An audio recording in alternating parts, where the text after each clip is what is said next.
E o Agricultura BR agora traz o assunto das usinas de sucro energético no estado de Mato Grosso do Sul, e é algo que tem se buscado nos últimos anos.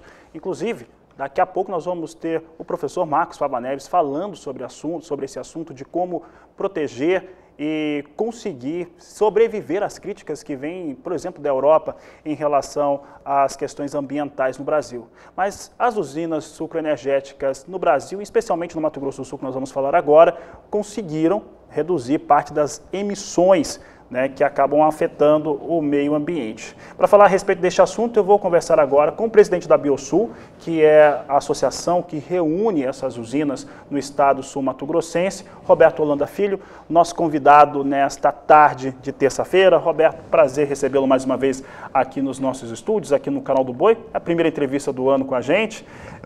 Roberto, reduziu mesmo, tivemos essa redução nessas emissões. Boa tarde, seja bem-vindo. Boa tarde, Fabiano. Sempre um prazer estar aqui de volta com você. Sim, esse é um dado muito eloquente, muito importante. Finalmente, o Brasil hoje desenvolveu, através do programa RenovaBio, que é um plano nacional de biocombustíveis que incentiva tanto a produção quanto o consumo de combustíveis renováveis. Ele tem uma fórmula bastante... É bonito, uma fórmula simples de mensurar o tanto que a gente sequestra de CO2 da atmosfera frente aos nossos concorrentes fósseis. Isso eu falo do etanol, do biodiesel e por aí vai. Então, nós hoje, as indústrias que estão instaladas aqui no estado aderiram de forma bastante importante ao programa, já estão das 18 em operação, já temos 18 certificadas, e a produção dessas unidades ela é analisada e ela é certificada quanto à sustentabilidade do processo produtivo. Quanto mais eficiente que for, melhor a nota que ela tem. Então, na hora que ela produz o etanol, né, ela ganha um certificado. Ela tem um certificado que ela tem uma nota, e essa nota é aplicada, ou seja, você consegue converter num título chamado CBio, né? Cada título desse significa 1 tonelada de carbono evitada na atmosfera. Então, hoje você tem um jeito científico de mensurar, ele audita cada empresa de forma individual, os processos produtivos, é muito interessante.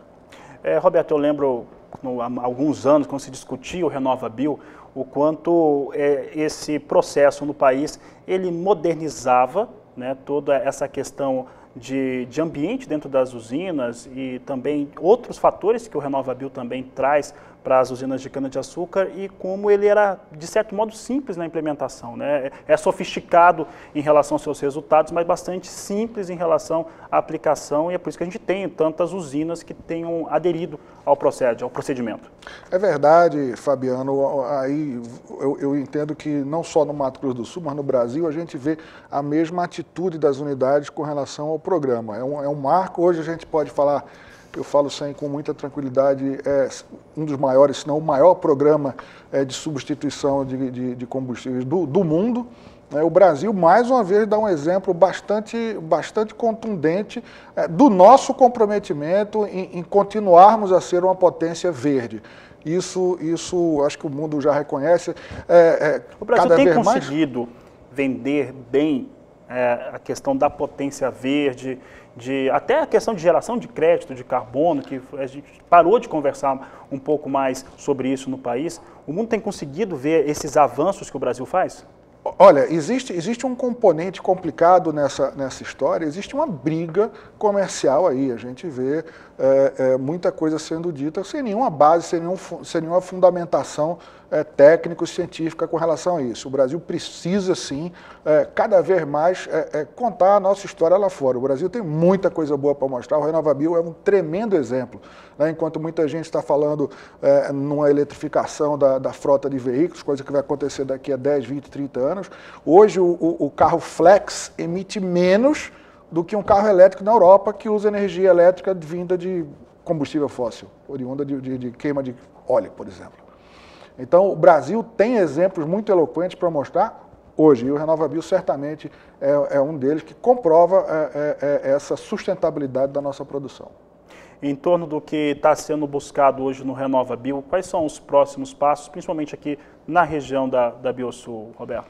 Olha, o programa tem aí um cenário para o futuro, né? Nós temos expectativas, acho que é continuar com as metas de redução de emissões. O Brasil tem uma meta aí da primeira década do programa, o Brasil tem que continuar com isso. Tem algumas tecnicalidades sobre tributação do CBIO, que é o instrumento de troca de carbono do programa. Acho que tem que cuidar dessa parte, no que tange ao governo federal, mas a coisa está caminhando bem. O RenovaBio, desde o final de 2016, andou contra previsões muito céticas com relação a ele. O programa evoluiu, está implementado, está funcionando. Eu acho que isso dá um reflexo importante nas unidades. As unidades querem cada vez ter notas melhores e importante dizer, as unidades aqui do nosso estado têm notas excelentes com relação ao seu processo produtivo, mas ainda assim existe um investimento em fazer com que o nosso processo produtivo ganhe cada vez mais eficiência, cada vez mais sustentabilidade. A gente já nota isso nas unidades. E isso acaba tendo um reflexo positivo que a médio prazo vai baratear o produto, né? Quanto mais eficiente, você consegue reduzir custo de produção e acaba dando um impacto no futuro de redução de preço no final para o consumidor. Roberto, eu tenho conversado com alguns especialistas, tanto no mercado quanto também de agronegócio, entre eles o professor Marcos Pavaneves, que é um grande especialista no setor sucroalcooleiro, e ele sempre fala, independente do setor, se é cadeia produtiva da carne bovina, se é da soja, do milho, do sucroalcooleiro, que é necessário buscar certificações para ter as argumentações mais corretas e ficar inquestionável, de certo modo, quando vem aquelas críticas mais pesadas. E o setor sucroalcooleiro já vem fazendo isso há alguns anos. Sim, sem dúvida. O professor Marcos é um bom amigo e um grande craque, e é uma pessoa que defende muito bem o nosso agronegócio como um todo, né? Muito especialista no nosso setor, mas como um todo ele é um grande defensor do agronegócio brasileiro. E eu não tenho dúvida, mas assim, olha só, o RenovaBio, né, é um processo de certificação, né? As usinas todas elas são auditadas por empresas credenciadas pelo governo federal. Existe uma certificação, você tem uma nota e é uma coisa rotineira, ou seja, você precisa renovar essa certificação periodicamente e você pode, inclusive, melhorar. Portanto, o setor sucroenergético dá esse passo importante e nós já temos uma certificação. Dentro do que você falou há pouco, é importante a gente que esse processo de certificação seja reconhecido lá fora. Nós temos um título hoje em bolsa. E esse é um processo importante. Esse título poderá ser comercializado lá fora também. Então, o RenovaBio, eu acho que cumpre isso que você está falando, é muito importante esse processo. E, mais uma vez, aí você está vendo o meu entusiasmo com isso. Quando a gente começa a olhar para fora, onde você tem as partes não obrigadas a comprar o CBIO, que são as distribuidoras de combustíveis, pode comprar, você pode investir em CBIO, por exemplo, não somente para negociar, mas você pode também comprar um CBIO e cancelar, anular o CBIO, ou seja, eu posso te dar 1 tonelada de carbono evitado de presente, por exemplo. Então tem um horizonte muito importante e não tenha dúvida, né, essa parte de você fazer com que o CBIO tenha essa credibilidade lá fora também é muito importante.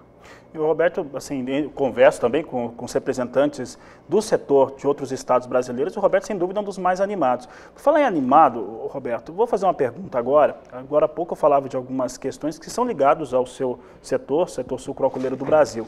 E fazendo um paralelo com o que ocorria no ano passado, nessa mesma época, exatamente nessa mesma época, por volta do dia 8, 9 de fevereiro, faltava ali uma semana para início de carnaval, é exatamente após o carnaval aqui no Brasil que nós tivemos os problemas com o Covid ganhando o país inteiro. Isso mexeu com o consumo de etanol, tivemos também, por outro lado, no cenário internacional, petróleo perdendo muito preço, isso afetou demais o setor, e isso fez com que parasse a produção de etanol nos Estados Unidos, entre outros fatores, e aqui trouxe um ambiente que mostrava uma perspectiva ruim. Acabou sendo um ano que, claro, com Covid, uma pandemia, mas acabou sendo um ano até positivo por conta do açúcar, da produção do setor. E esse ano de 2021 nós temos o petróleo chegando ali de novo próximo a $60 o barril, nós temos uma retomada, acabei de falar, o setor de sucro não, né? O setor de produção de etanol, as destilarias norte-americanas retomando o seu trabalho, boas perspectivas aqui no Brasil. Como que você acredita que vai ser esse ano de 2021? E aí, trazendo aí nesse cenário, RenovaBio também, porque as usinas estão trabalhando dentro desse ambiente agora. Fabiano, você fala que eu sou animado, eu sou mesmo, eu sou otimista, mas em fevereiro do ano passado estava difícil, né? Estava nervoso. Estava muito nervoso, estava difícil de dormir, a situação era muito complicada. A gente temia que as usinas tivessem que parar porque os tanques iam encher. Depois que o tanque enche, você não tem mais como continuar a produzir. E os primeiros meses, março, abril, foram muito difíceis, né? Petróleo e tudo.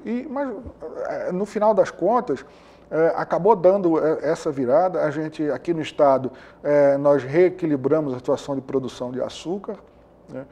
O estado tinha tido 2 anos de produção, de destinação da cana quase que exclusivamente para etanol, chegamos a 88% do nosso mix para etanol. Hoje a gente equilibrou no padrão que é do estado, nem mais, né? 70%. Nós estamos hoje com 71% para etanol e 29% para açúcar. Acho que a gente reequilibrou. Dentro do cenário que se previa, foi uma situação muito melhor. O mercado, o consumo de etanol, houve um impacto forte aí nos meses de março, abril, maio, no começo de maio, e aí aos poucos começou a retomar e a gente viu se não uma normalização, um reequilíbrio aqui hoje. O estado de Mato Grosso do Sul perdeu aí no total do conjunto do que a gente chama ciclo Otto, a soma entre gasolina e etanol, perdeu aí 8% no ano, com relação ao ano anterior. Então, existe uma recuperação e a gente espera que isso se consolide agora nesse ano de 2021. A gente espera continuar tendo um mercado melhor para o açúcar, como aconteceu em 2020. Eu acho que agora está mais fácil ser otimista, Fabiano. Está mais fácil, sim. Roberto, obrigado pela participação, pela entrevista aqui no Agricultura BR. Sempre um prazer. Conte sempre com a gente.